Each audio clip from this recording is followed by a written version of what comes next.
गोली चलो भनेको सुनेपछि गोली कसरी चलो, गोली चलाउने तहमा कसरी पुग्यो मैले सोधेको छु। रबरको गोली मात्रै चल्या हो, अरू होइन, मैले जवाफ पाएँ। पछि मैले सुने 14 जनाको निधन भइसक्यो। कसरी 14 जना मारिए युवाहरू, मैले खोजेको छु। पिपा साँच्चै नै बौला जस्तो छ नि क्या। देशको प्रधानमन्त्री जस्तो मान्छेलाई गोली कतिखेर चल्यो भन्ने पनि थाहा नहुने, कतिजना मर्यो भन्ने पनि थाहा नहुने होइन। तपाईँ देशको प्रधानमन्त्री होइन र? त्यतिखेरको तपाईँ देशको प्रधानमन्त्री हुनुहुन्थ्यो। देशको सबै सिस्टम तपाईँको हातमा थियो।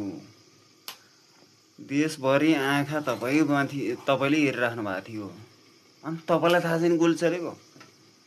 अनि कसले जान्ने हो त गोली कसले देख्ने हो त? तपाईँले नै गोली चलेको देख्नु भएन, थाहा पाउनु भएन भनेपछि कसले थाहा पाउने?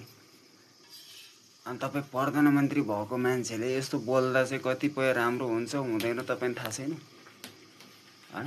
या त तपाईँ देशको प्रधानमन्त्री हुनुहुन्थेन, आम नागरिक हुनुहुन्थ्यो भनेपछि मैले देखिनँ, मैले